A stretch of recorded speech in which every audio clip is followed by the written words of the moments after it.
사도행전 계속 살펴보다가 우리가 중간에 다른 데를 죠. 여러분들은 그냥 그러려니 했겠죠. 근데 저는요, 사실 거기까지 왔는데 거기서 좀 막혔었어요. 왜 그런 거 하니? 사도행전 지금 우리가 6장을 읽었는데 딱 이 부분이 어찌 보면은 꼭 내 이야기 하는 것 같아가지고, 내 입장에서 나에게 유익한 설교를 하라고 딱 그렇게 와 있는 부분 같아서 내가 이 부분을 접고 다른 데로 넘어갔었어요. 중이 제 머리 못 깎는다는 말 있죠. 근데 우리 교회는 보면은 자기 머리 깎는 분들이 꽤 있더라고요. 진짜 그래요. 우리 교회는 자기 머리 자기가 깎는 사람들이 꽤 있어요. 대단한 사람들이에요. 근데 목사는 이 자기하고 관계된 어떤 부분에 대해서 좀 말하기가 어려운 느낌을 가질 때가 많아요. 근데 바로 이런 부분입니다. 이런 부분에 보면은 어떤 이야기냐면은 사도들이 하나님의 말씀을 제일 중요하게 여기고 기도하면서 전하는 일에 힘써야 되는데 교회의 다른 일들에 힘쓰는 것, 그래서 나중에 이제 교회 일꾼들을 임명하고 했다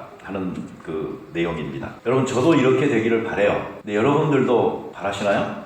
여러분들이 바라지 않잖아요. 그럼 내가 바라는 건 웃기는 일이에요. 그러니까 다시 말하면 내가 바라는 것들보다 여러분들이 그렇게 되기를 더 간절하게 바라는 게 아주 정상입니다. 그러니까 저로서는 여러분들이 별로 그렇게 원하는 것 같지 않고, 목사는 저렇게 일하면서 열심히 사는 게 좋은 것 같고, 그래야 교회 재정도 더 넉넉해지고 뭐 이런 태도를 가지고 있는데, 내가 이 본문 가지고 여러분들 앞에서 이렇게 하는 게 성경적인 원리라고 이야기해봐야 말이 안 되는 이야기거든요. 그래서 사실 저는 이 부분 앞에서 이걸 계속 진행을 할 수가 없었어요. 그냥 피해가고 싶었었어요. 근데 계속 그렇게 돌기만 할 수는 없고 해서 다시 돌아오기는 했습니다. 근데 사도들이 이런 말을 하죠. 우리가 하나님의 말씀을 제쳐놓고, 근데 여기서 제쳐놓고 그 말은 뒤로 하고 버리고 라는 그런 의미가 있습니다. 그러다 보니까 하나님의 말씀을 가장 중요시 여겨서 연구하고 전해야 될 사람들이 그 말씀에 대한 중심을 잊어버리고 부재하고 하는 일에, 다른 사람을 접대하고 하는 일에 이렇게 힘쓰고 있는 현실이 그렇게 바람직하지는 않다 하는 것을 우리가 조금 알아야 될 것 같아요. 그러니까 목사님들은 보통 한국교회처럼 그냥 설교만 하시는 분, 목회만 하시는 분, 너무 그렇게 아는 것도 저는 좀 문제는 있다고 봐요. 그렇지만 우리 교회처럼 너무 또 그런 일에 대한 그 배려, 목사가 그런 일을 할 수 있도록 이렇게 그 신경 써주고, 또 모든 것들이 장기적으로 그렇게 변화될 수 있도록 여러분들이 기도하면서 해야 되는데, 그게 너무 부족하다 했을 때 목사는요 또 섭섭하기도 한 겁니다. 그러니까 여러분, 내가 섭섭한 마음을 안 갖도록 좀 적당하게 하세요. 적당하게. 대충 눈치 보면서 이 정도면은 뭐 괜찮겠다 싶을 정도로 하셔야지, 너무 섭섭할 정도로 그렇게 하면은 곤란한 겁니다. 다시 말하면 이 부분은 거기에 이렇게 떠밀려서 말씀의 사역이 중시되지 못했을 때 그 밸런스를, 우선권을 다시 회복시키는 그런 사건이라고 볼 수가 있습니다. 이 그 사역자들은 기도하고 말씀 전하는 일에 더욱더 힘써야 되고, 그 다음에 성도들 사이에 서로 구제하고 돕고 접대하고 하는 일들은 그건 성도님들이 더 주체적으로 앞장서서 하셔야 될 일이다. 그걸 한번 우리가 상기했으면 좋겠습니다. 자, 근데 여러분, 그 일을 위해서 뭐가 필요했어요? 일꾼이 필요했어요. 그런 일을 감당할 수 있는 일꾼이 필요했어요. 근데 그런 일꾼을 선택하는 그 기준을 우리가 한번 봐보세요. 거기 보면은 성령과 지혜가 충만한 사람을 택하라. 그래서 너희들 가운데서 칭찬받는 사람을 택하라. 이렇게 이야기하고 있습니다. 다시 말하면 첫 번째 기준은 뭐냐면은 하나님 편에 선 기준이에요. 그래서 성령과 지혜가 충만한 사람들이 교회의 리더들이 돼야 됩니다. 성령이 충만하냐 안 하냐 하는 것은요, 뭐 시험 보거나 이런 걸로 전혀 알 수가 없어요. 단지 우리는 그 사람과 시간을 좀 지내보면 압니다. 시간을 좀 지내보면은 이 사람이 성령이 충만한 사람이다. 성령을 그래도 받았고 그것을 경험한 사람이다. 이걸 알 수가 있어요. 어떤 사람은 모든 일에 다 열심히 해요. 그렇지만 시간이 지나고 보면은 그건 자기 인간적인 열심이야. 인간적인 어떤 동기에 의해서 이렇게 하고 있는, 성령에 의해서 이끌림 받은 것이라고 볼 수 없는 그런 경우도 많아요. 그러니까 여러분, 교회 일들은 성령의 충만함을 받아야 할 수 있어요. 성령의 충만함을 받은 사람만이 지속적으로 할 수 있고 또 사람들의 어떤 평가나 이런 것에도 구애받지 않고 해나갈 수가 있어요. 그렇지만 다른 동기에 의해서 교회 일을 하겠다고 이렇게 하고 있는 사람들은 하다 보면은 다른 사람들이 자기를 안 도와주는 것 같아. 다른 사람들이 덜 수고하고 자기만 혼자 하는 것 같아. 막 이런 생각이 점점 더 생겨요. 그러면서 나중에는 짜증나요. 원망하고 불평해요. 그래서 결국은 그 일을 하는 것이 하나님께 영광되지 못해요. 대단히 불행한 일이에요. 성령의 충만함, 이것을 받아야지 교회의 일들은 잘 감당해 나갈 수가 있습니다. 그 다음에 지식이 충만한 사람이라고 말하지 않았어요.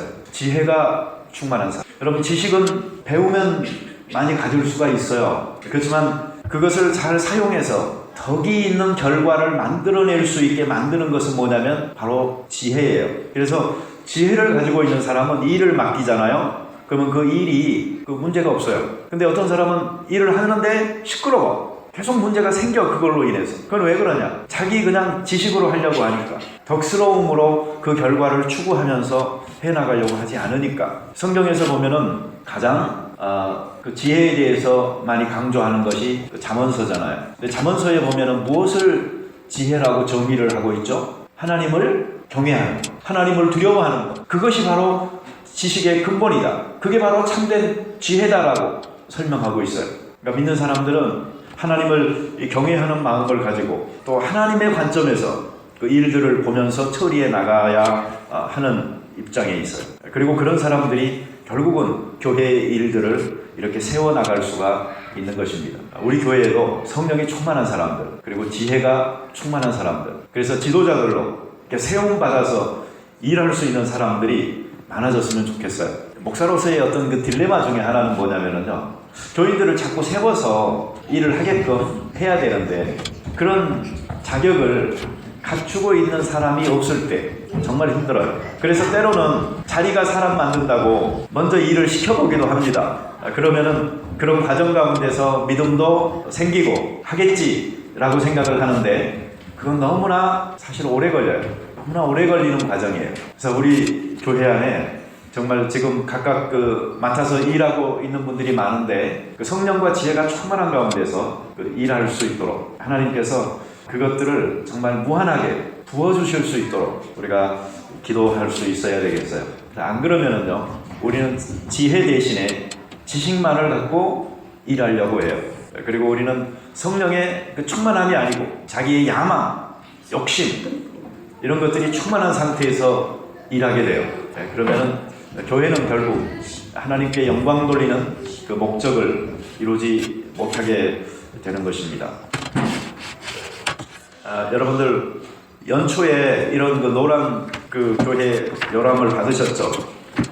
그걸 성경책에 여러분 갖고요. 사실은 나는 여러분들이 다른 건 몰라도 이 서로 세우는 소명교회 이 가치관이라고 되어 있는 13가지 항목을요 좀 자주 읽으셨으면 좋겠어요. 여기에 사실 저의 목회 철학이 들어있고 그 다음에 온 교회가 어떤 방향으로 나아가야 할지가 잘 살아있어요. 근데 거기에 보면은 3번, 4번에 이런 말이 있습니다. 우리는 만인 제사장, 만인 목사주의에 기초한 상호 목회를 가치 있게 여긴다. 우리는 다양한 은사가 탁월한 리더십과 함께 할 때 이루어지는 창조적인 팀워크를 가치 있게 여긴다. 너무나 멋있는 말들이 여기 다 있잖아요. 저도 이상적인 어떤 그 목회를 구현하기 위한 데 집착하는 경향이 있어요. 그래서 이런 것들이 교회 안에 이루어지기를 위해서 정말 추구했던 때가 있었습니다. 다른 말로 하면 지금은 아니다는 말이에요. 교회는 여러분 일을 하기 위해서 오는 것이 아닙니다. 바로 우리의 믿음 생활을 위해서 오는 것입니다. 그래서 교회 안에서 어떤 직책을 맡고 어떤 역할을 꼭 해야만 중요하게 여러분들이 하나님께 영광 돌리는 사람들이 되는 것은 아닙니다. 오히려 마음의 순수함을 가지고 하나님에 대한 진실한 신앙을 추구하면서 인내할 수 있을 그때, 그러면서 예수 그리스도를 닮아가는 그 신앙을 이렇게 일궈 나갈 수 있을 그때가 하나님께서는 가장 좋아하는 것입니다. 여러분 믿음을 하나님 앞에 가지실 때요, 전 여러분들이 다 그렇게 가지셨으면 좋겠어요. 네, 그리고 교회적으로는 교회 전체적인 영적인 칼라를 무슨 색으로 해서 선명하게 나갈 것인가 하는 것을 좀 깊이 고민해야 될 때가 지금이라고 생각합니다. 같이 기도드리겠습니다. 자비로운 주님, 감사합니다. 하나님께서 보여주신 그 복음의 영광을 위해서 우리가 일심으로 헌신하여 하나님 저희 교회가 정말 기도하는 가운데 이 성령의 충만함을 경험하고 그리고 복음에 대한 사명으로 다시 무장하여 일어설 수 있도록 저희를 도와주시옵소서. 그래서 교회가 세상 이 거친 풍랑 속에 있지만 흔들리지 않는 정체성을 가질 수 있도록 하시고 또 혼탁한 가운데 있지만 거기에서 순결함을 높이 드러낼 수 있는 거룩한 교회가 될 수 있도록 도와주시옵소서. 예수님의 이름으로 기도드립니다. 아멘.